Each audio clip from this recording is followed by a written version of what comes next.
That's why you don't wrestle with caters and covered in peanut butter. I'm going to ignore that. Hello and welcome to Tall and Short. My mama said. Are you okay? Are you having a stroke? That's from Waterboy. Still. H2O. Hello and welcome to Tall and Short with Tim and Tony. He's Tony and I'm Tim, and I'm traumatized. You were, don't lie. You were traumatized before I walked in here. Anyway, I'm off all sorts on this one. God damn. All right, everybody. So we're back. I said that we'd be back, and we are. Yeah, it's been a couple weeks now. Just as the gods predicted. It's been a couple of weeks. We haven't seen each other since what is it, November? Give or take, yeah. It was like November. We haven't seen each other for like a month. We got over the holidays. Yeah. Got over the holidays hump. That was a ridiculous, just pain in the ass. Worth it all. Yeah, and then I had a hiccup in personal stuff, so we had to take another, or extend it just a little bit more, but yeah, no. We're back to a degree, all firing on, as many cylinders as we normally run on, so. Yeah, so that's... Like three and a half. Yeah, that's good. I say that's good on that one. Yeah. So in that time, the holidays was definitely an interesting one for me, Tony. I have a very dumb story to tell you. And I just can't not tell these stories to you anymore because it's like I want your reactions for the sake of the podcast. You ready? No, I'm never just... Go ahead, just rip the Band-Aid. So, a few weeks after we had finished pre-recording a bunch of our stuff. Yeah. It's Thanksgiving. Thanksgiving is coming up. And I actually got to go see my family for Thanksgiving. It's also around the time that my dad's birthday is. Okay. So he gets to celebrate Thanksgiving and, we're like, oh, happy birthday to you, sort of situation. Cut the turkey. Yeah. Cut the turkey, then cut the cake. My fiance had gotten a birthday card for my mother because, well, my mother's also born in November. So both my parents are in November. Easy to remember then. Yeah, about a week apart, couple years. I feel like the remembering part's going to come into play, isn't it? Oh, boy. So she said, hey, I need you to get a card for your dad, a father-in-law card for me, so that way I can sign it and call it good. And I'm just like, all right, no problem. So I go to CVS, and immediately my brain just is like, all right, so she's got the father-in-law card, I gotta get the mother-in-law card. And I kept that in my damn head for a while. I was like, mother-in-law card, mother-in-law card, mother-in-law card. And sure as God's got sandals, I bought a mother-in-law card for my dad. My fiance comes home, and she's like, did you get it? I said, yeah, and I hold it up. Yeah, I got it right here. I hold it up, and she's like, wait, hang on, let me see it again. Hold it up. She's like, I got that card for your mother. What? No, wait, don't you have for my dad? No, I got one for your mom, you idiot. And she wasn't even mad. She was just laughing it up. I was like, yeah, I'm stupid. Why are you even... And even further, I have it written in my notes on my grocery lists. Right there, it says... Father-in-law card. Get father-in-law card for fiance. So I've known your fiance as long as you've known your fiance. Yes. Because you started dating her when we lived together. Yes. Why hasn't she just abandoned you on the side of the road yet? I'm a damn good cook. You've lived with me, and you know that the kitchen's my domain. Yeah, if you can reach the cabinets. I've got step stools for that, mister. I've got a way around it. Anyway, so she wasn't even mad. She was just like, you're an idiot. You're an idiot. I agreed to marry you. You know what? Fuck it. We're in too deep at this point. So I can't kill you now. There's evidence you exist. Also, she doesn't have Also, there's no life insurance claims on me yet, so it's like there's no point to kill me. Yet. Once you see those papers, start worrying and start testing your tea. So what she did was she just took a pen, scrawled out mother-in-law, and put father-in-law with an asterisk, and then everything on an asterisk on the inside, like it says, and then we took it to my parents. My dad had a laugh. I gave them both their cards and said, all right, you both have to open them at the same time. So they were like, the same cards. My dad looked at his, like, it's got a star. And he's just like, what's this? And then we told the story, and he's just holding his sides laughing. My dad's got a very good sense of humor. Like, he grew up in the 60s, 70s, so he grew up with, Steve Martin, George Carlin, a lot of the comedic titans. Richard Pryor. I ain't dead yet, mother... Look at that word over there. So, yeah. And they put him up on the mantle next to each other. I was going to say, please tell me your dad has that, like, framed somewhere. I think that'd be kind of cool. But, yeah. Yes, this is when my son was an idiot. Oh, no, like Madison said, you raised a fine son. He's not very smart, but he's got a good heart. And they're like, oh my yeah. God. Yeah, we did. And it was a good laugh on a lot of people's parts. Yep, I unanimoused that one big time. Oh God! And I'm not even. Side note: I feel like our first shirt should be "You had a tananaman moment." Yeah. And it's just if we ever get to that. Yeah, it's just like the beginning of tournament, and then it just record scritches away. Just. All right. Well, speaking. So, moral of the story, you're an idiot. Moral of the story, yes, I'm an idiot. And now we're going to talk about people that jump out of planes. Yep. Like if people couldn't see by the intro, the damn title, I am here today. We're talking about D.B. Cooper, one of the most infamous plane hijackings and disappearances in American history. While looking into this topic, I did find some really cool facts related to the Cooper case. Yeah. Especially about airline security. So I looked it up too, and I found a lot of articles saying they think they've figured out, for the most part, who he was, like who he worked for, and line of work and all that sort of stuff. Yeah, we'll get to that. So like there's a laundry list. I'm gonna have a lot of fun with that one. Yeah. With airline security, you and I have been on planes before. We've Pre been through and post. I've only been on planes post 9/11. I've never been on planes pre 9/11. My family didn't travel by plane a lot. If we traveled, it was by car, and it was usually to either another state or just another city. Yeah. Pre 9/11, from what I recall, because we moved from Florida to Germany. And then to Oklahoma. Yeah. Yeah. Decently lax. Just get to the gate and you're good. Yeah, and then if you watch movies that are based in like the 60s and 70s and even the 80s, hey man, you got a gun? Yeah. Is it loaded? Yeah. Take the bullets out. Get on the plane. You smoke? You smoke? Yeah. Yeah. You need a pack? Yeah, I do actually. I've seen old I saw an old Cold War comedy movie called 1, 2, 3, starring James Cagney. It takes place in Western Germany during the Cold War.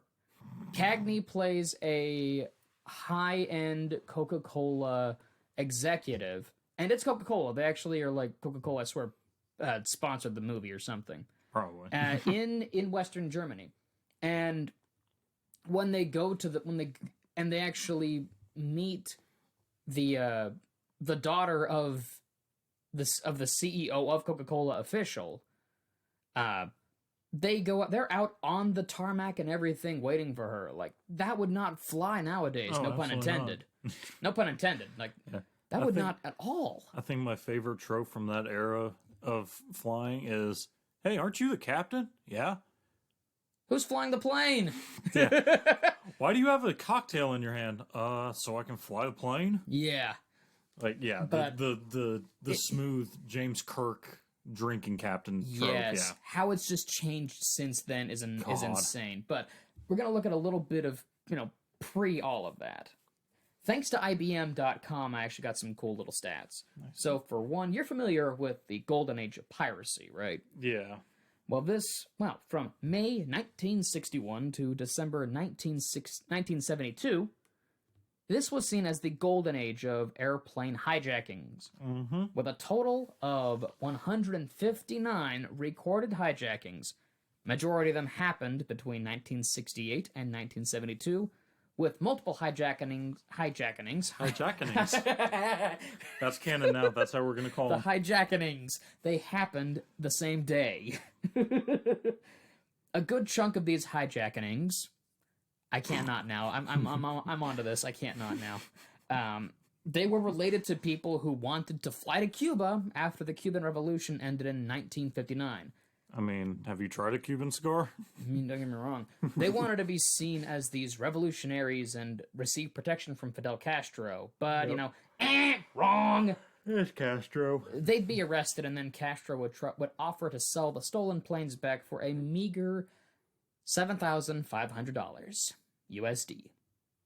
So it's like, I got your plane. I can sell it back to you. Why do you sound like a smarmy... That was not Cuban at all. Smarmy Russian used car salesman? Something like that. That was not... I mean, communist. I sell you Skoda. It's a great car. Because it was in the 50s. It was when communism, to some young Americans during the 50s and 60s, was seemed seen like as... the future. Yes. Yeah. I mean, you've seen Oppenheimer, right? Nope. You haven't? No. Dude, Listen. If there was ever a war of Barbie versus Oppenheimer... Fair enough. I saw both. My name's Ken. But Oppenheimer, it actually deals into that quite a bit with the communist Red Scare stuff. It's really... McCarthyism. And it was really good. Really well done. The political tension is intense. I saw, the last 40 minutes, and I totally didn't fall asleep. It's a slow burn of a movie, but it's so slow. But it's interesting enough to where it will hold your attention. The tension up to the bomb, when they're building it, you can feel it. It's God. Before we continue, it wouldn't be until 1973, though, that all airports would have metal detectors, and anyone entering an airport would have to pass through them. This would also lead to universal baggage checks. Yep. So all airports, not just the United States. This would subvert the Fourth Amendment on unlawful searches and seizures. So for the sake of that. So all of a sudden you can't carry a fucking battle sword on the plane. Yep. Nerds. This was due to fears that some officials thought planes could be used as weapons. And the fears were true. The fears wound up being very true several decades later. I mean, you don't even really have to go decades, because, wasn't there a plane that hit the Empire State Building back in the 80s? No, it was a bombing. It was a bombing under the World Trade Center. Well, I know, but I don't recall swear there was a small biplane. Anyway. I don't recall. Yeah. But, yeah. The thought was there. Oh, yeah, big time. Not just... So, this was actually spurned on from fears by some officials that... Again, planes used as weapons. The hijackings still have happened since 1973, but most of them have been severely dwindled to only a handful of quote-unquote successful attempts. Only a small number now, comparatively. I feel like I'm gonna go to hell for this one. What you got? Quality over quantity. Yeah. Yeah. That hurt me. But yeah, the successful hijackenings. Yeah. The successful ones, again, small amount. Yeah. And it's usually been the result of possibly pilots going rogue, such as the Malaysia, that plane. There's a documentary on that on Netflix, I think. Yeah. You talk about a freaking spiral. That pilot had some demons. He had some demons. I've listened into some stories about that. But that was so airport security. You didn't even have to show a license or an ID when you went there. You could just go in, get a ticket, and say, "I want to travel to so and so. I want to travel to Dallas." Go to OKC. Why? First off, you know what I mean. They're like, "I want to travel to Dallas. I don't want to try." It's a short flight through Dallas. I can just go there, enjoy myself as a businessman, and go home. I'm like, You could do that, which is I could insane. go drink my brandy and have intercourse with all the secretaries and then go back. Pretty much. So, with that little piece of information about airport security out of the way, we're going to now focus our attention towards November 24th, 1971, the day before Thanksgiving. Story time. Yep, chips. No. It's going to sound so good on the audio. I know, right? Just try not to eat into the mic, all right? What? Oh, hot. Oh, hot. Oh, fuck. Tony has Carolina Reaper chips, or Puffs. actually cheesy puffs. Ha! You regret your decisions now? No, I'm fine. Carry In on. fact, I remember you telling me about those. Those weren't too hot, and apparently... Listen, I've drank since then. Uh-huh. Now I've piloted a plane since then. Now then, as I said, this takes us to November 24th, 1971, the day before Thanksgiving. Ironic me mentioning that, considering that I had just brought up the Thanksgiving story. Your father-in-law. The father-in-law card, yeah.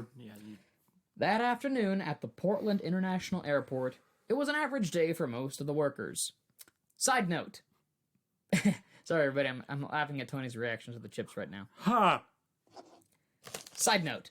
It seems that Thanksgiving is usually a quiet time for airports.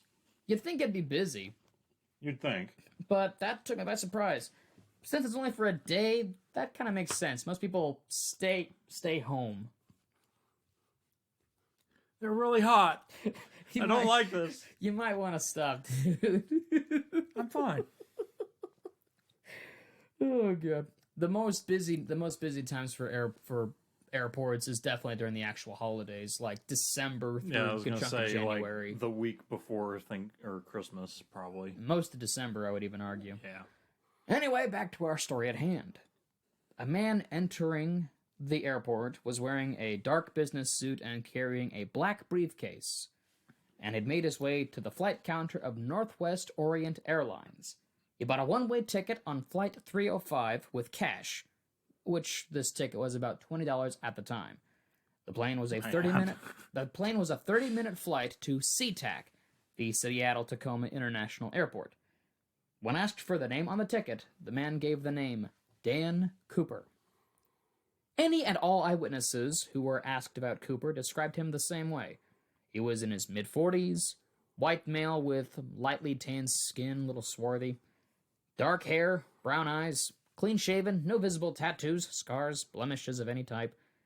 He apparently stood about 5'10" to 6'11", 6'11"? Oh god, that's a tall guy. 6 foot even, but I'd wager actually 5'11", so about average height. Seemed to be of average weight, build, so 180 pounds for his height. Wore a dark business suit with a white dress shirt and a narrow black tie, which turned out to be a clip-on. A mother-of-pearl tie clip on the tie. A black raincoat, and brown shoes. Now, I like his style up to this point, but the brown shoes with a black suit, fashion faux pas. Get the fashion police over here. We have a Class 3 misdemeanor on fashion here. Why? There's the sirens. I hope that gets picked up on the microphone. There's actually sirens. But everyone knows you wear black shoes with a black suit. I know I said a dark suit, so it could have been a dark brown suit, but I digress. You are so dumb. As a man of fashion... As a man who doesn't care about fashion. As a fashion-forward man, damn it! I like looking good, what can I say? I'm gonna throw Cheeto Puffs at you. Please don't. I don't want to clean that up. I don't want ants in the middle of January. You don't want ants in the middle of your nice pleated pants. Shut up. I'll let you finish that thought. There you go. Shut up. Anyway, the plane that Cooper boarded was a Boeing 727, which is a thin-body plane, for those who are unfamiliar. Yeah. Just a single, 3 aisles on both sides. Three rows of seats on both sides of one aisle. Very small plane. No first class. Everybody middle class. Actually, there's a partition curtain. The rest is coach. These planes were smaller than your wide-body planes because they were designed for smaller airports, and thanks to their size, they had a built-in air stair at the back of the plane. And at the time, these air stairs could be opened while the plane was in flight. You know, safety. This will become very important later down the way. Cooper sat in a seat near the back of the plane in seat 18-6, an aisle seat. He ordered a drink and paid for it and everything. He would eventually move to 18E, a window seat. There were could do that back in the day. Oh yeah, considering the fact that I looked at a standard like 727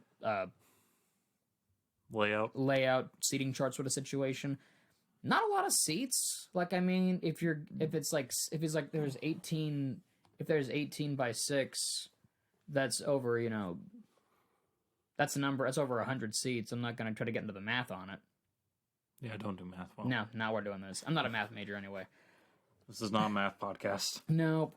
But there were a total of 42 people on the plane with 36 passengers and 6 crew.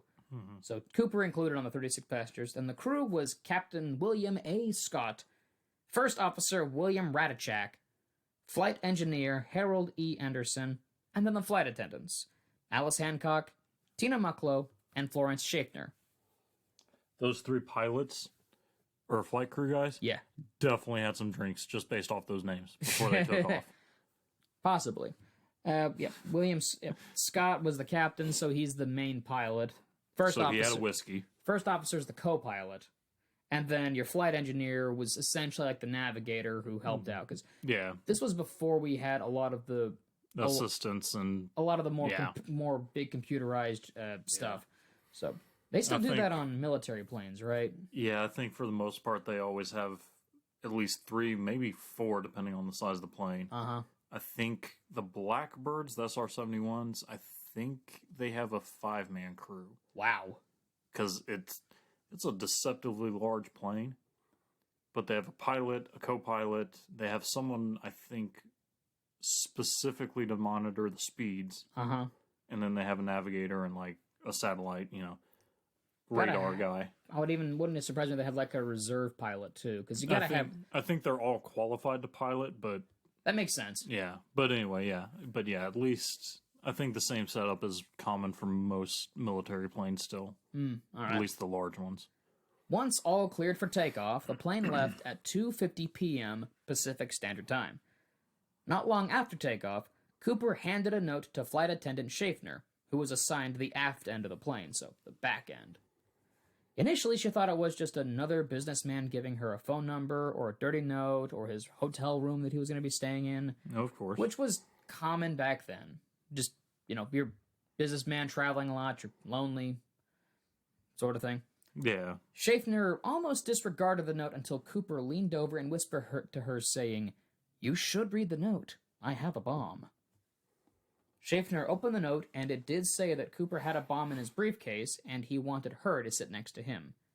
Yeah! To show he wasn't bluffing, he then briefly opened the briefcase. Oh, I thought he was... Wait.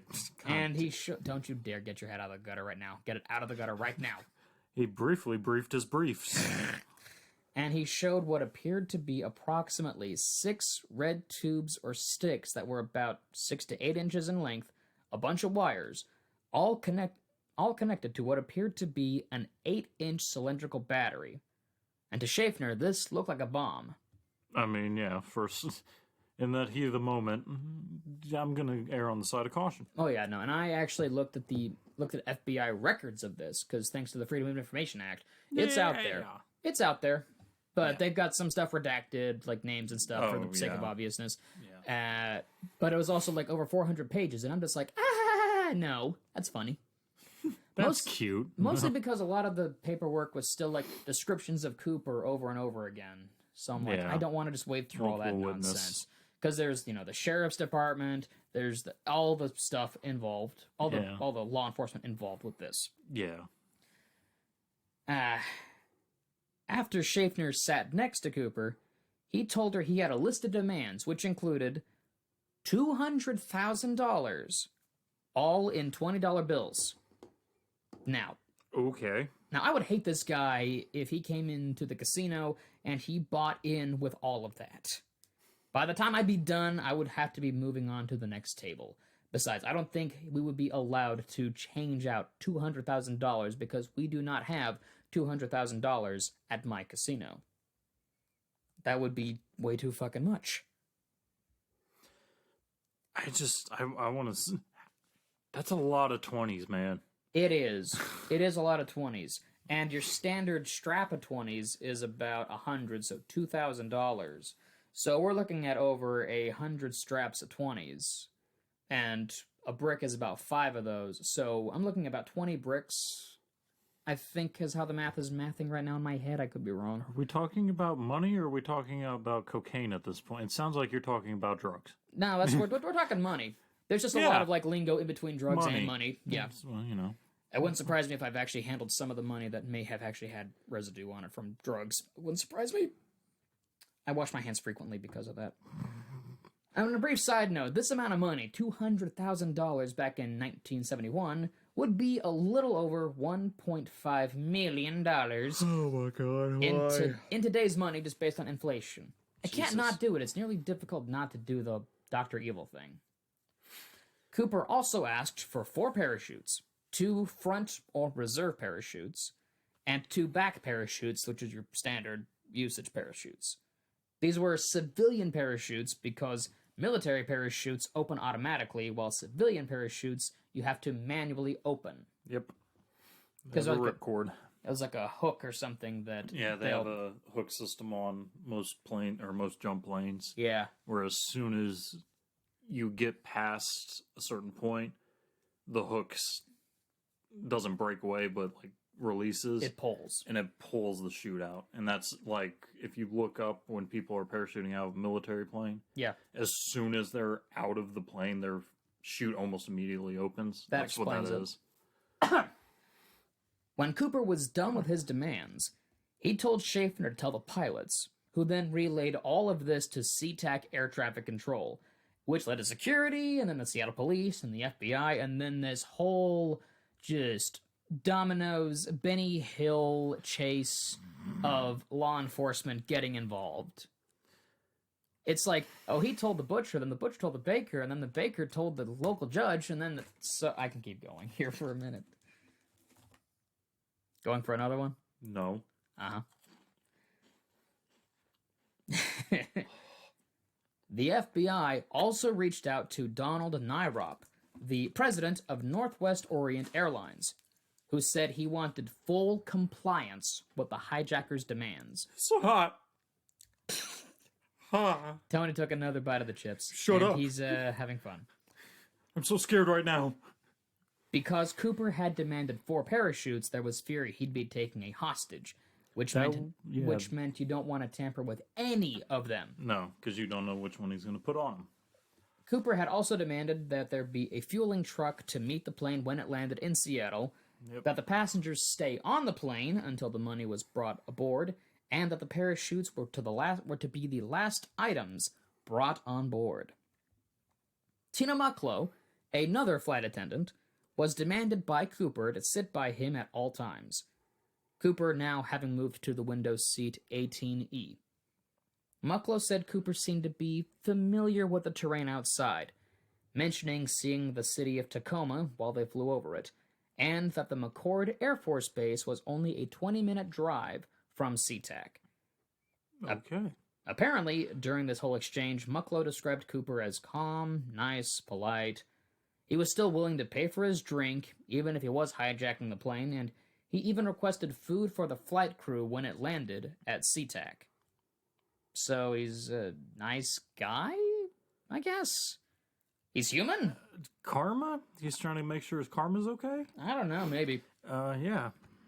It was supposed to be a 30-minute flight, and it became a 2.5-hour flight, which the extended time was to allow the FBI, police, and SeaTac to meet Cooper's demands. I actually decided to look at, how long it would take to drive from Portland to Seattle. Mm-hmm. Like 20 minutes or something, isn't it? No, it would be about 2.5 hours. Oh, okay. So quite literally, these people could have just driven there in the same amount of time. Don't you hate when that happens? All of a sudden your plane's hijacked and you could have gotten there by driving. Because you're getting through all the mountains and trees and stuff, so it's going to be a little windy. Yeah. So it's going to take a while, but a flight is going to take a half hour just because you're circumventing everything. Yeah. The passengers aboard Flight 305 were informed that their descent into Seattle would be delayed to minor mechanical difficulties. So, not only is this guy a Class 3 misdemeanant, he's now an asshole who extended a plane's flight. We've both flown in planes, you and I. There's a special level of hell for people like you. And if people are stuck in a plane for longer than need be, they do become some assholes. I mean... There's no doubts on that one. Like, they will shut down a plane, and like, is the air clear? Like, they have to do so much, literally sweeping the area to make sure that it's clear. Yeah, it's ridiculous. But you got to be. But air traffic is supposed to be safe, and it is. Like, flying is actually one of the safest modes of transportation. Until you hit a freaking bird with an engine. They do what they can to. Oh yeah, I know. Mitigate a lot of that. Like a lot of the stuff that's happened now. Giant metal tube that can fly in the air at like 500 miles an hour. Tiny woodpecker. Who's gonna win? While the plane circled around Seattle and the Puget Sound, Mucklow and Cooper continued to chat. She asked him why he chose this specific airline. He said he didn't have a grudge against the company. He just had a grudge, and the airline suited his needs. Cooper then asked where Mucklow was from. She said she was originally from Pennsylvania, but was living in Minneapolis. Cooper responded that Minnesota was very nice country. I've never been to Minnesota myself, but I've actually been told it's a very beautiful state. A lot of trees and hills and mountains, I think. When asked where he was from, Cooper became agitated and didn't answer. He offered Mucklow a cigarette. She said she'd quit smoking, but accepted the cigarette from him. Which I don't blame her. I mean... I think I would do the same. Like, I don't even smoke. I'd be like, yeah, I'm gonna need a puff. High-stress environment with a customer who's very demanding, and there might be a bomb in his briefcase. Yeah. The $200,000... Is that a bomb in your boxer, or is you just happy to see me? You're terrible. This is why we're friends. I'm a good person. I'm a good person. Yep, you are. I'm a good person. The $200,000 was collected at that time in a bag that wound up weighing about 20 pounds, which that checks out. As somebody who's used to work in a department where I handled amounts of money like that, that's not too far off. Yeah, it's about 20 pounds of money right there. The bills were non-sequential 20s, although they most had serial numbers that started with an L, which is from the Federal Reserve Bank of San Francisco. The bills were also photographed on microfilm before they were put into a bag. Smart. Mm-hmm. The parachutes were acquired from a local skydiving school in Seattle and a local stunt pilot. After nearly flying for over 2 hours, Captain Scott was informed that the money and parachutes were waiting at the airport.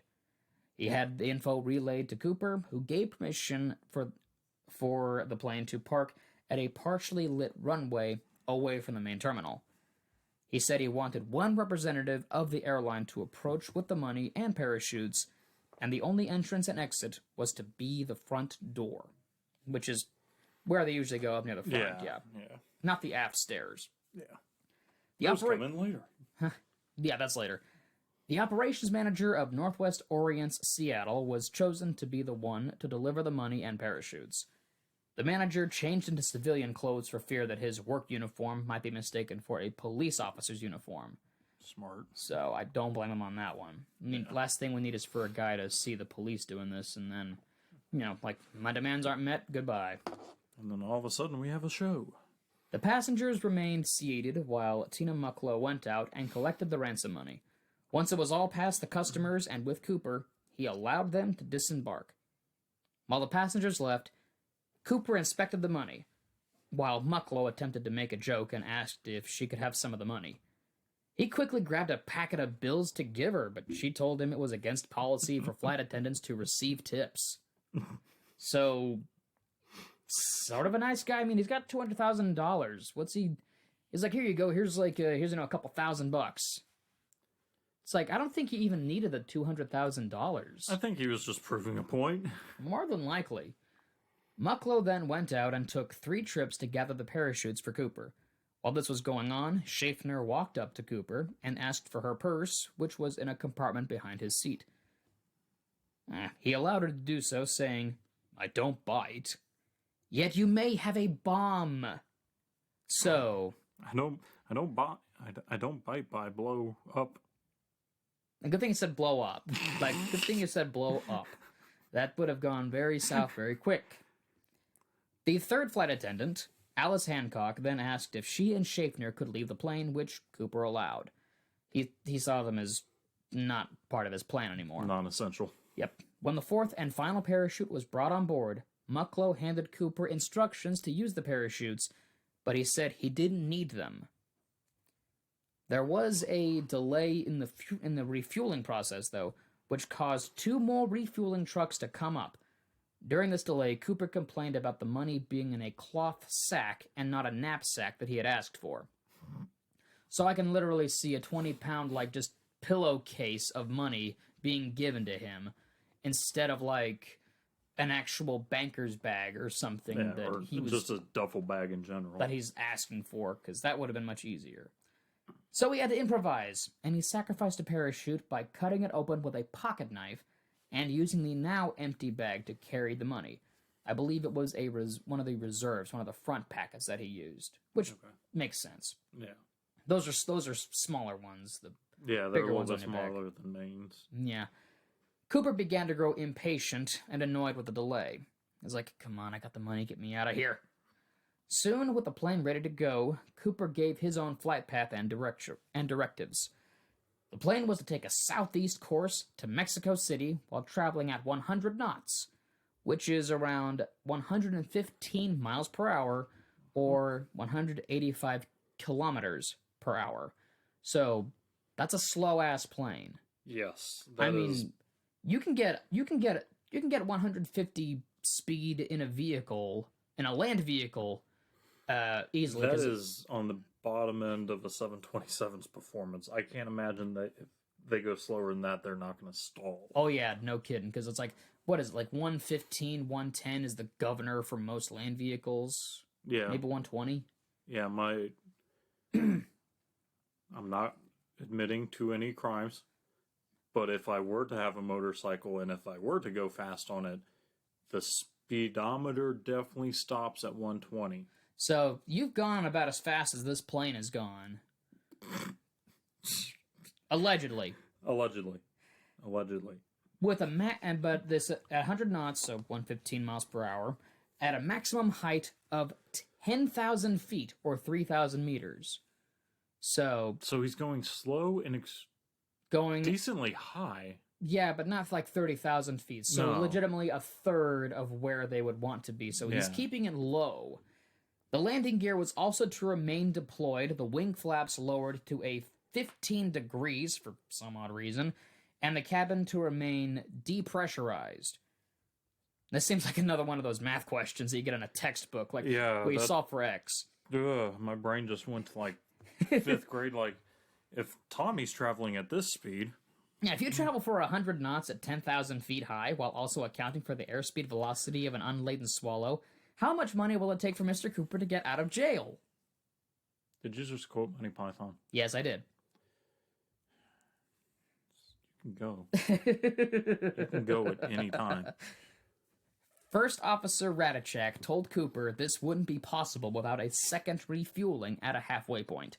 Mm-hmm. Cooper was a little annoyed, but he and the crew agreed on the Reno Tahoe International Airport in Reno, Nevada. Cooper also demanded the rear exit door be opened and the air stairs extended, but he was told it would be unsafe. He tried to argue this, but didn't fight it too long, and said he would open them during the flight, with Mucklow staying with him to assist in the operation. So it's like, fine, I'll do it myself. Did you just quote the Avengers? I did. All right. But now it's around 7:30, 7:40 p.m. Pacific Standard Time. It's been going on for over 5 hours now. The plane takes off once again, with Cooper, the flight crew, and Mucklow all on board. Unbeknownst to Cooper, there were 3 jets that were also accompanying the plane. 2 F-106 fighters from McChord Air Force Base, and a Lockheed T-33 from the Air National Guard. The 3 jets moved in S-flight patterns to stay out of Cooper's sight since the plane was going so slow. Full on just snaking behind the plane because they had no other way to keep out of it. Because the plane's traveling 115 and flight jets, like... They literally cannot go that slow. There's no such thing as slow. No. The only time they slow is when they stop. Yeah. When the plane, with the plane in the air, slow is stop. Slow is stop. Stop is slow. Slow is stop. There's another shirt. Stop equals slow. I love it. With the plane in the air and where Cooper wanted it, he ordered Mucklow to lower the air stairs to the back of the plane. She was afraid of being sucked out of the plane and wanted to get an emergency rope from the cockpit. That way she could tie it around her waist and a chair. Cooper said he didn't want her to do that before ultimately saying he would lower the stairs himself, and that Mucklow was to go to the cockpit, close the curtain partition that separated first class from the rest of the plane, and to stay there. And she did as she was instructed. She turned around one last time to see Cooper strapping the money bag around his waist. At 8 p.m. Pacific Standard Time, the flight crew all felt their air pressure drop due to the rear exit door opening. Emergency lights came on to indicate that both the rear exit door and the air stairs had been deployed. The cockpit did not have an actual deploy stairs; it just had a warning light saying it. So it was all manual back then. Yeah. Then at 18:13 p.m. Pacific Standard Time, while the plane was over some suburbs north of Portland, the plane pitched forward, causing the pilots to stabilize the plane and return to flight level. So the tail went up, the nose went down a little. I had to look up what pitch everything was. Yeah. Like a diagram. Yeah. Because I'm unfamiliar with a lot of flight terms, so I had to do a lot Tim of no fly good. No, not really. The crew remained in the cockpit for the rest of the flight, with Mucklow using the intercom to tell Cooper that the plane was nearing Reno and the aft stairs had to be brought up for safe landing. But Cooper didn't respond. Just after 11 p.m., the plane landed in Reno with the air stairs still deployed. Law enforcement from the FBI to local Reno police had set up a perimeter around the plane, unsure if Cooper and the bomb were still on board. Captain Scott left the cockpit and inspected the plane's cabin with no sign of Cooper anywhere. The man had vanished into the night. And now he's free falling. Don't you dare insult Tom Petty like that, sir. Yeah. So, right off the bat, I was always under the impression he jumped somewhere over Tacoma, Seattle, in the heavily wooded Olympus, or what is it, what's the mountain that Olympia. Mount Helens? St. Helens, yeah. Yeah, somewhere in that area is where I thought he was always he jumped out. It's Portland, Oregon. Okay. It's where he landed. Well, there's a large swath of land. Yeah, that's that whole area. Yeah. I didn't realize I thought he was just going straight to Mexico. I forgot about the refuel in Reno he was supposed to do. The plane was too small to make a trip that long. It had to be refueled. Obviously, the FBI would get to work trying to find out who this Dan Cooper was, and hopefully find him and bring him to justice for his crimes. When they began their investigation inside the plane, they found Cooper's clip-on tie, his tie pin, 2 of the parachutes, with one of them having the shroud lines, that's the suspension lines, on a parachute. My brain shut off. That was on an apparatus. Cut from it, as well as cigarette butts and 2 strands of hair, one from the head and one from the limb. So, arm hair and likely Cooper's arm. The FBI also talked to any and all eyewitnesses they could, getting descriptions of the man and compiling sketches of his face, which we're all very familiar with, seeing the image of Dan Cooper, of this man named Dan Cooper with the sunglasses, then without the sunglasses, And what's even more, he looks like your stereotypical, like, late 1960s dad. Like, I can see him holding a pipe and, like, smoking from a pipe. He looks very much like a 60s... He is the most average man in the world. Exactly. And which makes it even more difficult as to who the hell he was. Yep. It should be no surprise that the FBI, what the hell's that? The FBI would have their fair share of suspects. Because, as I said, he looks like your average run-of-the-mill white guy from the late 60s. He's got his hair slicked back. It's kept nice and clean. One particular suspect was a Portland man who was, unfortunately, named D.B. Cooper, who just happened to have a similar name to the alias the hijacker had used. I can't imagine being just, like, mowing your lawn one day, all of a sudden FBI's pulling up, like, hands in there. I'm like... What? I didn't do anything. I swear it's my lawn? A reporter in Portland confused the Portland Cooper with the paratrooper Cooper, and thus put D.B. Cooper... Do that again? Paratrooper Cooper. All right. Yeah, you heard me. And thus put D.B. Cooper in the story, and the name stuck. So quite truly, it is a misnomer from a reporter who just had to get the deadline in. So Dan Cooper is the original name. D.B. Cooper just became the media name. Yep. Some poor suburban dad was like, I'm just mowing my lawn, man. Thanksgiving Day, the FBI did an extensive search for weeks in the area that Dan Cooper was said to have landed. So now it's ruined Thanksgiving for these investigators, the jackass. I mean, for some of them, it was probably a blessing, let's be honest. Yeah, no. More than likely. But some people are like, I was going to have turkey with my family. Now I got to take care of a hijacking. Now I just got to eat MRAs in the middle of the fucking Portland woods. Yep. Some ass. The SR-71 Blackbird spy plane was also used to help look for Cooper. It was also helped to look for Cooper by order of J. Edgar Hoover. The Blackbird. The SR-71 Blackbird. SR-71 Blackbird. The surveillance. The fastest motherfucking jet. The fastest, highest jet with excellent surveillance equipment. To look for a guy. Because he got away. They had to find him. $200,000. Yeah, but fuck. I don't know why. There's a lot of questions here. We're going back to the jets can't fly good slow. That is the fastest jet. It flies at the worst at slow. I'll get into a lot of it here. Oh my god. So poor visibility made it difficult for this spy plane to look for anything, because you got to think about it. It's Oregon, so there's going to be a lot of clouds. There's a lot of trees. There's a lot of fog. A lot of Bigfoots. There's always Bigfoots. This just in, D.B. Cooper is Bigfoot. No, I will not take questions. It makes sense when you think about it. It really does. It hurts now. Anyway. No, I'm still annoyed about the Blackbird thing. Yeah. I don't know why J. Edgar Hoover wanted it, but yeah, he was like, send it out. I need you guys to take the nice scenic tour of Rome. Ducati. Yep. The area that Cooper had jumped was very forested and mountainous. Not to mention, it was also a cold, dark, rainy night when he jumped, which is sort of why the jets couldn't find him. This is in November. This is November in Oregon.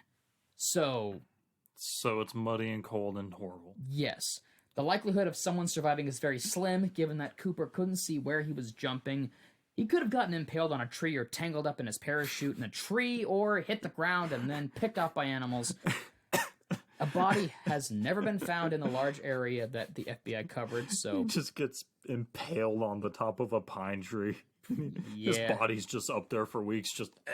Oh, it's up there for years. It's probably a skeleton now, just like slowly the bones dropping, just... But a body has never It's raining bones! Oh my god, it's raining bones! That's a song I didn't even think to consider. A body has never been found, and so he may have survived, but we'll never know. The FBI had told the public that they believed he didn't survive the jump, while some newfound Cooper fans saw him as a Robin Hood type character, and they think he got away with it. Because it's like, yeah, it's kind of like how we romanticize some pirates and stuff, like they're, outlaws, and they kind of were like stuck it to the man, They lived a dream that many of us probably do have to get away with it.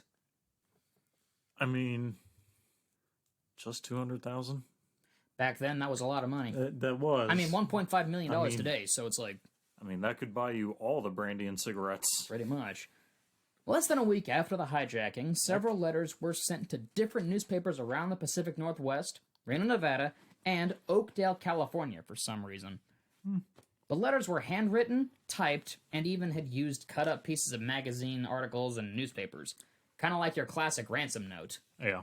These letters were supposedly from Cooper, and they were taunting the FBI for being unable to find him. They could have been somebody who was like, oh, I kind of like this guy. I want to help him out, and so they brought him up. Could have done all that. Yeah. But then, in 1980, a major turn in the case happened when a young boy managed to find some of the ransom money at a beachfront named Tina Bar on the Columbia River.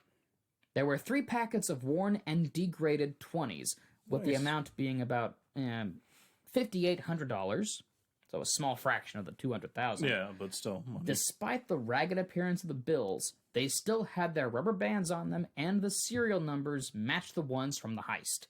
Nice. No surprise this discovery led to more questions than answers. Yeah. How'd the money get to this location? Who put it there? Did Cooper survive the jump after all? No, it was buried. Like, did somebody else find the money and put it there? Save it and rat hole it for later. More questions. And now for the parachutes. Of the 4 parachutes, only 2 were found in the plane. An unused back parachute and a front reserve parachute. But as well as the one canopy that Cooper had removed to use the bag for the money. So he threw away a possible functioning front reserve parachute in favor of the money bag, which, questionable. Interestingly enough, one of the reserve parachutes was a dummy chute that was used in skydiving classes to help students feel what it's like to pull a ripcord without the canopy opening. Yeah. But that particular chute was not found. I'm thinking that he may have sacrificed the dummy chute and used that as the money bag. Yeah. Even more, the main back parachutes that Cooper was given didn't have necessary harnesses to attach the reserve parachutes. I did mention he improvised and turned one of the parachutes into a money bag, and there were 3 shroud lines that have been cut. I'm thinking that he may have used the dummy chute as the bag, as I just brought up, and then the shroud lines he tied a weird makeshift rope around, like a harness almost, to put around his waist. Oh yeah. Because apparently the back parachutes didn't have the necessary harnesses. So I've just mentioned that. Yeah. Like the proper D rings. Yeah. And parachutes, I think, it's just like a backpack. It's like, no, you got a backpack, you got the back straps. It's closer to a 5-point racing harness. Yeah, pretty much. Than a backpack. Yeah, you're putting a lot there. Because when you deploy a parachute, I think it's all like right here because it's all point of center. You're just getting at least for I think for fighter jets pilots, it's a whole apparatus. You put your legs through 2 loops as well. And when that parachute releases, all that tension goes upwards. Those straps gotta go somewhere. Yep. And then you sing soprano for a while. Yeah, that sounds about right. But yeah, so... There were also latent prints and potential DNA traces where Cooper was seated on the plane. But none of it could be linked to him directly, because this is the 70s. Yeah. The limb hair mentioned earlier had no sufficient DNA to match for whoever Dan Cooper was, and the head hair was initially preserved, but was lost sometime before 2002 when the FBI were beginning to build a DNA profile. I want to mess the A's and I's up for these for some odd reason. Hijackening. For forensic sake, DNA testing and profiling didn't become a thing until the mid to late 80s. Yeah. The cigarette butts collected were also destroyed before 1998 in the Las Vegas field office. Son of a bitch. So yeah, not keeping... I understand, like, not wanting to keep data or anything. Like, eventually some stuff just gets destroyed in police custody, like right? I wouldn't know for certain. Yeah, I mean, decay of evidence, and then most departments don't speak to each other. Well, they didn't back then. They definitely didn't back then, and they still don't a lot now. But yeah, mistranslation of evidence, being stored or being mislabeled, or just someone being an idiot. There's always that. There's always just that human factor There's always a Barney bitch. Fife. Yep. Hey, Andy! Andy! The clip-on tie had more clues to help out with the FBI, though, as well as other investigators on the possible identity of the hijacker. The tie was a J.C. Penney exclusive and had been discontinued since 1968. The tie had some partial DNA samples, but weren't sufficient if they were from Cooper's, because he could have got this thing at a thrift store, is what some people may think. Yeah. In 2009, the Cooper Research Team, or CRT, a group of citizen sleuths, analyzed the tie. And now when I say citizen sleuths, yeah, they're not law enforcement or investigators, but they're it's keyboard detectives before keyboard detectives. They're not average people either. Some of the key members of this group included Tom Kay, Alan Stone, and Carol Abatrajnak. That last name, it's getting me a little. Kanzutai. Yep. I managed to find a website on the Cooper Research Team, so I actually have brief profiles of all three. So you found a page about the people investigating. Yes, and here's why. Kay specializes, he's still alive, in spectroscopy, which branches into paleontology and astrophysics. He leads paleontological sites for the Burke Museum of Natural History and Culture, as well as being directly involved in the controversy of the detection of blood cells in T-Rex bones, with his work pointing towards a bacterial source. Damn. Yeah, so there's that guy. Alan Stone, is the founder and president of Aston Metallurgical Services. He has degrees in metallurgical engineering, business, and has performed thousands of failure analyses and corrosion investigations for airports. He also specializes in optical microscopy of metals and electron microscopy analysis. So they know what they're talking about a little bit. And then Abrachinskas, long name that Kanzutai. she is a scientific illustrator, starting as an artist from the School of Art Institute of Chicago before becoming a professional artist in 1989 at the Oriental Institute at the University of Chicago, documenting Egyptian and Nubian artifacts. Later that same year, she joined the university's Department of Organismal Biology, a lot of weird words in this one, and Anatomy as the principal scientific illustrator. So she's paid to look at things up close and note details. I feel like they're better qualified to do this job than the FBI are. So these are the citizen sleuths. Yeah, so again, they're not law enforcement, but they're not average people. They're not you and me. Are you saying we can't solve it? Yes. Oh. I'm being dead serious on that one. 2 rights. So this team knew what they were doing. Someone doesn't have any confidence in their friends. They helped in analyzing Cooper's tie, which showed that it had raw titanium particles, as well as a variety of rare earth minerals, which suggested he may have been a disgruntled aeronautic engineering worker, either from a chemical plant or a metal fabrication factory. Some of the particles included cerium and strontium sulfide, which was used by Boeing's 2707 project. This was an attempt at supersonic passenger airliners back then. Funny enough, to compete with Concorde.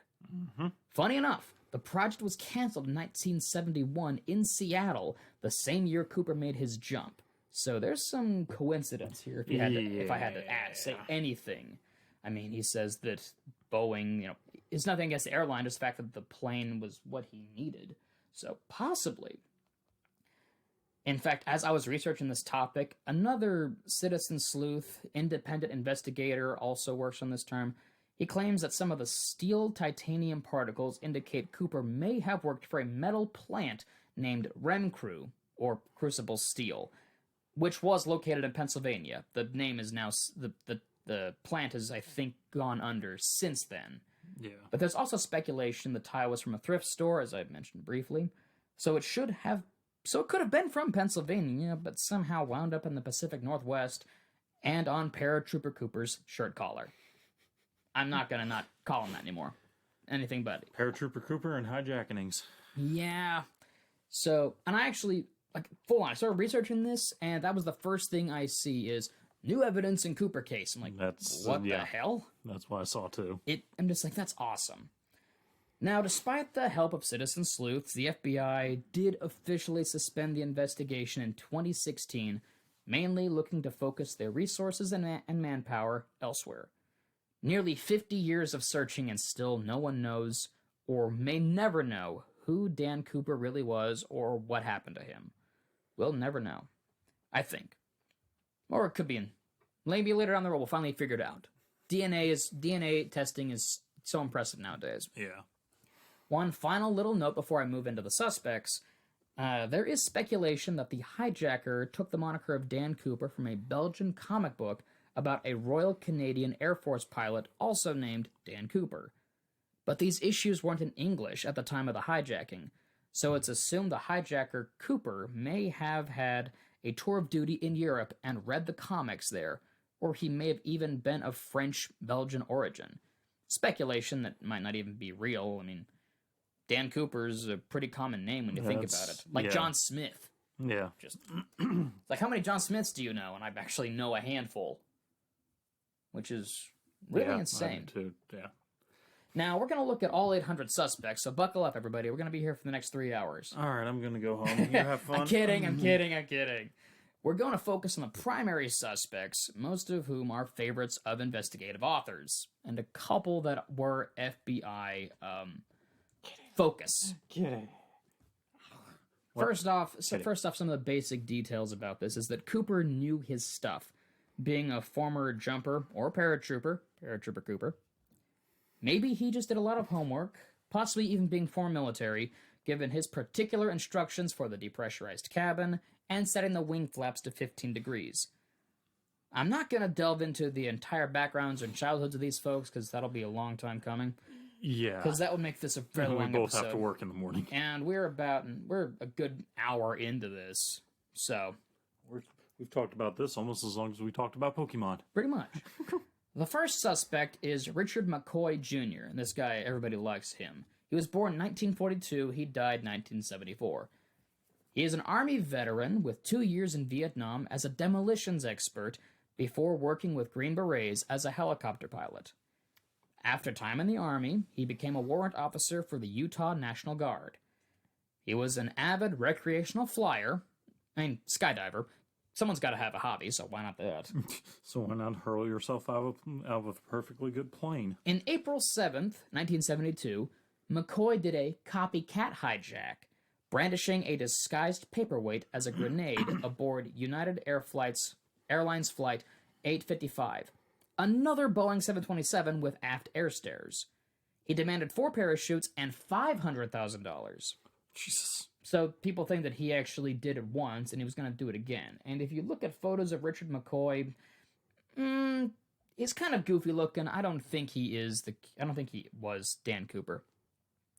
He was arrested 2 days later with the money in hand. He was tried and found guilty and sentenced to 45 years. This is 1972. 1974, McCoy escapes the Lewisburg Federal Penitentiary by driving a garbage truck through the gates. He did have help from accomplices.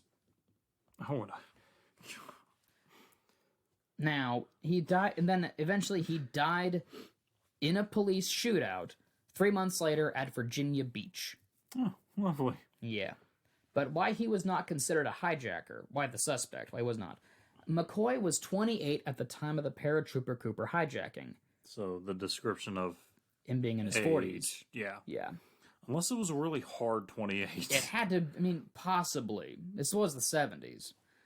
Likely that McCoy, while a recreational skydiver, he didn't have an extensive knowledge about skydiving as Cooper did, which I don't know. I feel like if you could,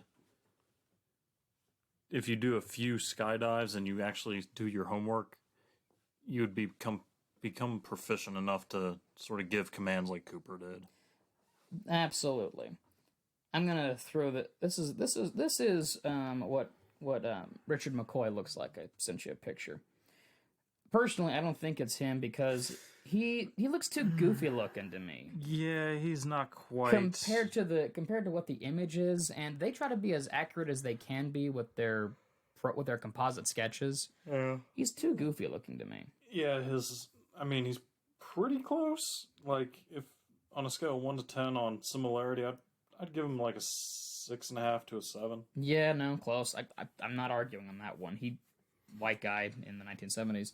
He has an alibi that he was in Las Vegas at the time of the hijacking, though. But he is still seen as a person of interest by everybody. They think that he wasn't just a copycat, he was the original Dan Cooper. I should also mention that, yeah, after the Cooper thing happened, there were people who tried to copycat. Sure. There was no doubts on that one. Well, if he got away, why can't I? Yeah, the next one is actually one that quite a few people think did it. In fact, an investigative author really got into this one. His name was Robert Rackstraw. This is the second person. He was born in 1947. He died in 2019. He's a former Army helicopter pilot during the Vietnam War. He was a Halo parachutist. High altitude, low opening. Yep.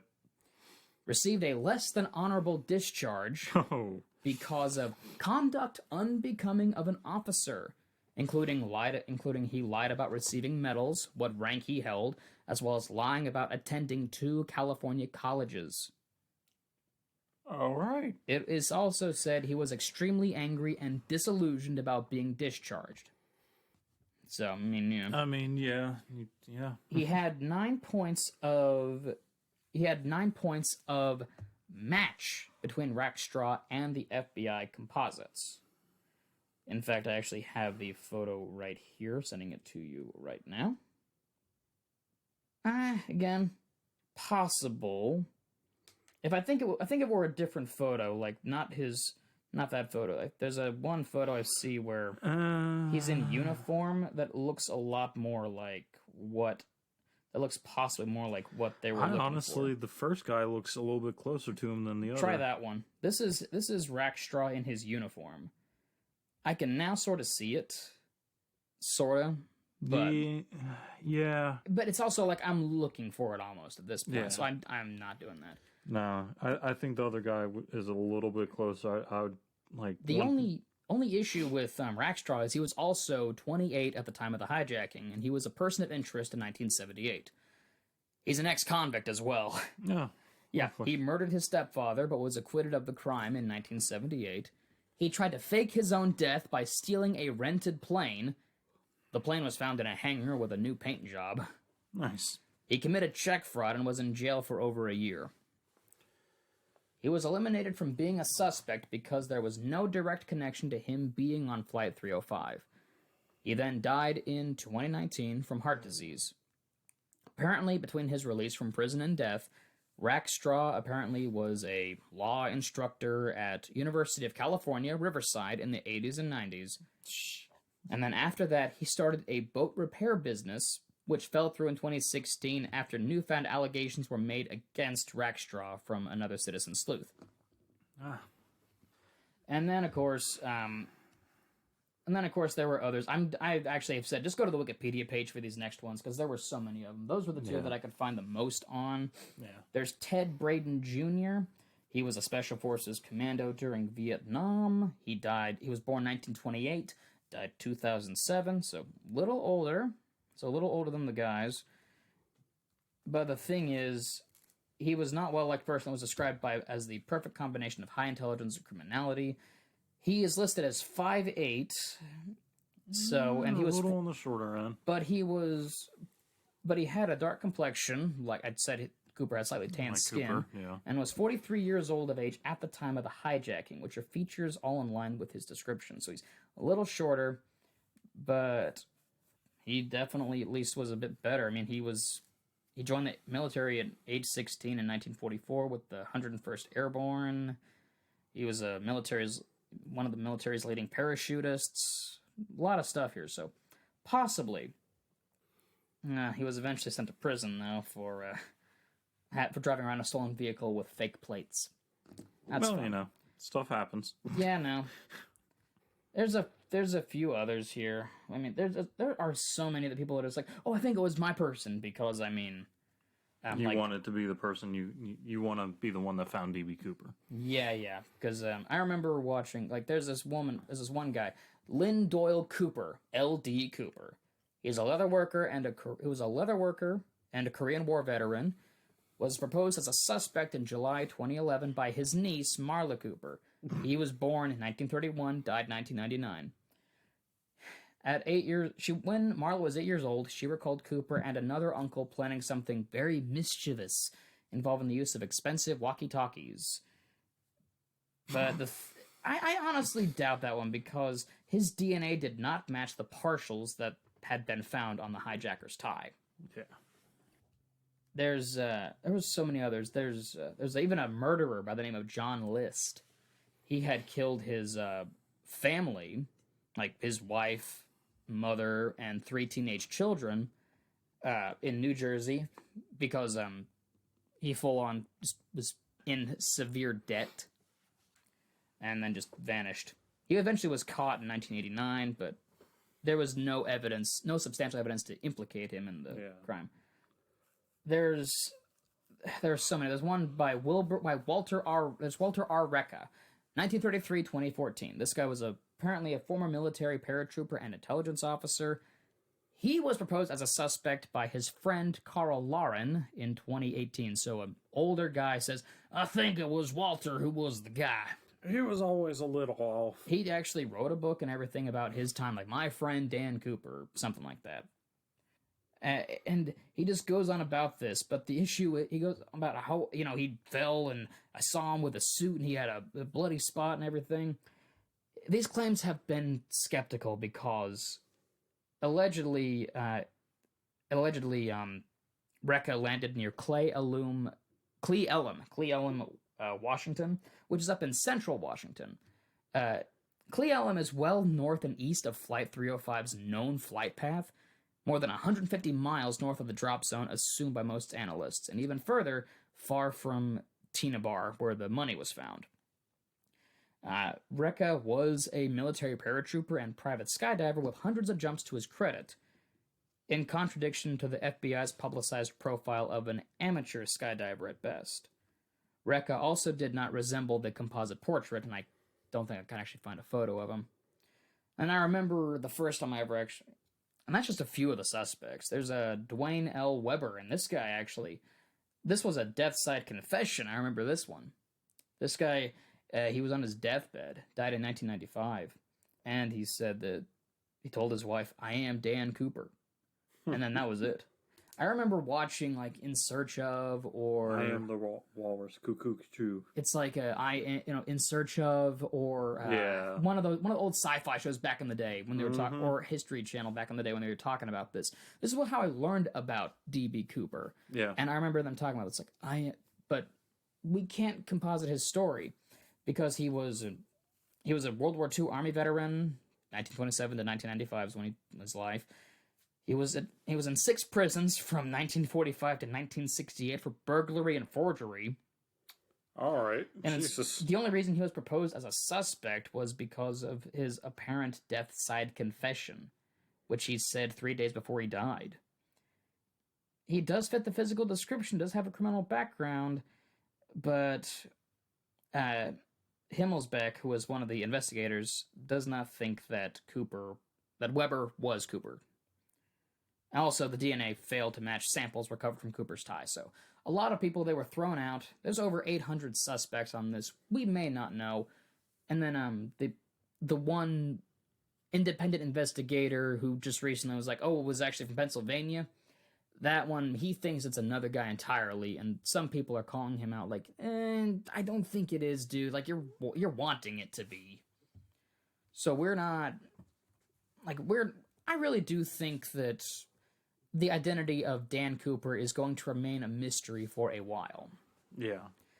Now, there was some aftermath of this, though. I mean, there's aftermath from a lot of things, but this is actually one of the first real-world mysteries we've covered that had some direct aftermath effect. So, for one, many saw Paratrooper Cooper's hijacking and air piracy as a success, and they tried to copy him. 15 different people tried to hijack planes in 1972. Jesus. They all failed, one of those being Richard McCoy Jr., as we covered him earlier. After all the attempted copycat hijackenings in 1972, all Boeing 727s were outfitted with a Cooper vane, which is a specialized automatic lock that keeps the aft stairs up while the plane is in flight. Peepholes were also put into cockpit doors, so pilots didn't have to open the door just to see what was going on. Yeah. And I've seen a Cooper vane. The Cooper vane is set up like this. It's kind of like a weird flat piece of metal and a stem, essentially. Yeah. It stays down like this, just stays down normally when the plane's down. But when the plane starts picking up speed, automatically goes up. Yep. Which is very nice to have. It should also go without saying that D.B. Cooper has had quite the impact in pop culture. Books, music, television, movies. The movie Without a Paddle involves a trio of friends going into the wilderness to find the rest of the money that Cooper stole.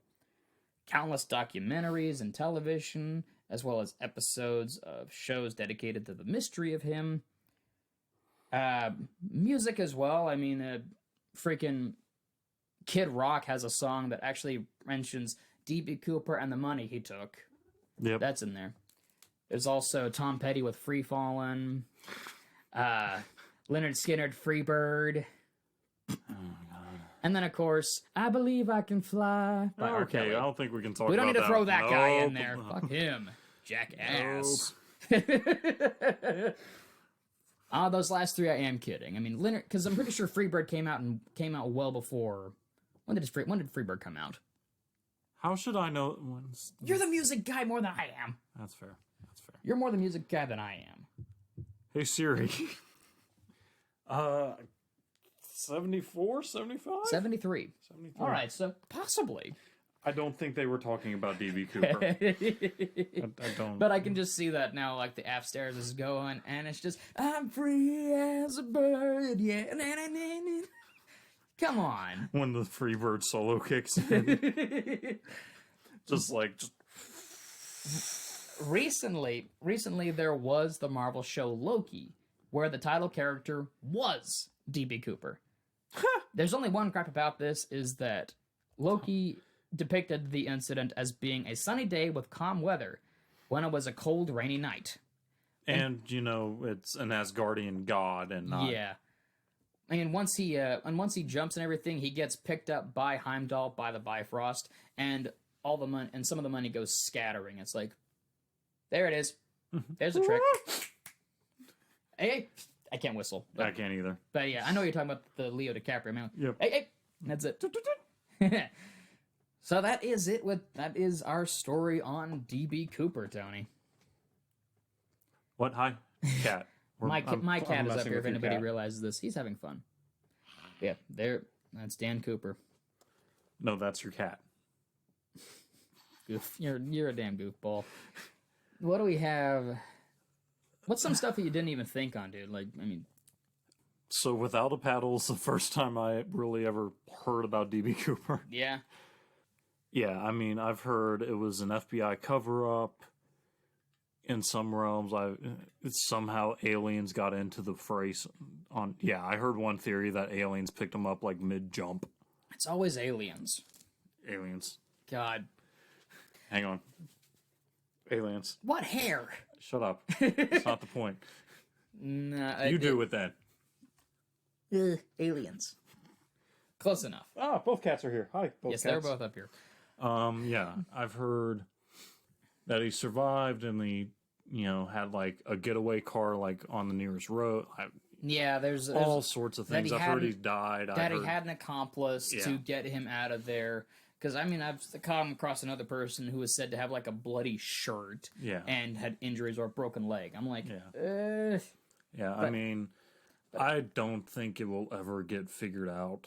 Because a lot of people, they're still just They're just throwing someone. They're like, oh, I think it was him. They're throwing things at the wall, and the people that are suspects are dying off. I mean, most of these guys died in 95, 98, early 2000s. Essentially just before 2020. Yeah, and so... And, I mean, the FBI stopped looking. Yep. It's up to civilian sleuths, and unless we have better access to that sort of stuff, I don't think that we ever will figure it out. I think it's going to remain a mystery. If the FBI or the government was involved in some way, shape, or form, we're not going to hear about it for a long while, I don't think. Yeah, I don't think it's going to... They're going to redact anything that involves them, so it's... I think D.B. Cooper has gone the way of most myths and legends, where that's what it is now. Yeah, and some people will still view him as very much a Robin Hood type character. Yeah. He got away with it. Yeah, he is one of the few... He's, I think, the only unsolved air hijacking case. He got away with it for at least 30 seconds or however long it took for him to fall to the ground. Oh, yeah. At least that long. From 30 seconds to 50 years. Yeah, if it was 30 seconds, 30 years, 30 minutes, he may have landed, he may have been fine, and then got attacked by a bear. Cocaine bear. Wrong forested area, but still. I mean, that could happen. Yeah. So what do we have on the docket for next week's episode, Tony? Well, I'm still looking at houses for you. Uh-huh. But I'm also trying to find you a pet doggo. Ooh, you got a doggo? A puppy? A pupper? Is it a big pupper? It's a pupper? It's a pupper. I'll dog our puppy. It's a big puppy. You're gonna what? The what? I said I'll dog our puppy. Don't you understand? I'll dog our puppy. Yes. Doesn't matter. Could be old dog, young dog, middle-aged dog. It's Senior dog is still puppy. Cat is not puppy. That's anatomically correct, yes. Now we're going to talk about the Beast of Bray Road. Uh-oh. That's definite big doggy, all right. That's anger pupper. That's angry doggy. All right, Unlike everybody. you are happy fat cat. The other one's fatter. Well, he's not here for pets. So, but yeah, we're going to talk about the Beast of Bray Road. Beast of Bray Road. And yeah, we'll see how that goes. Oh, it's going to be fun. Once again, everybody, thank you all for listening to Tall and Short with Tim and Tony. Follow us on Facebook and Instagram at Tall and Short Podcast, where we post photos related to the topic at hand. So there'll be photos of some of the suspects, the D.B. Cooper composite, a couple other stuff that I found that's like, oh, this is cool, let's post this. You can also email us at tallandshortpod@gmail.com. Send us comments, questions. Maybe your conspiracy theory. Maybe we messed up somewhere along the way and you want us to fix it. More than happy to. We're human. Leave us some rates and reviews on Apple Podcast, Google, wherever you get your podcasts. Leave a comment. It would greatly appreciate us. Plus, also, tell your friends, tell your family, coworkers. Tell your fellow hijackers. Your hijackenings, yes. Tell them to. And if you... Tell your co-pilots. Oh, that too. Have them listen while you're flying the plane. It'll be fine. They'll enjoy this. There's absolutely nothing that'll get them, Actually, they wouldn't be able to. This is actually true. When you're actually in a plane, they have to be so damn focused. Like, they can't just be distracted. Weirdly. Then how were they having drinks in the 60s and 70s? Not all the time. Anyway, that's it for this week's episode. So once again, thank you all for watching. Everybody have a good one. See you later. Hi, Kitty.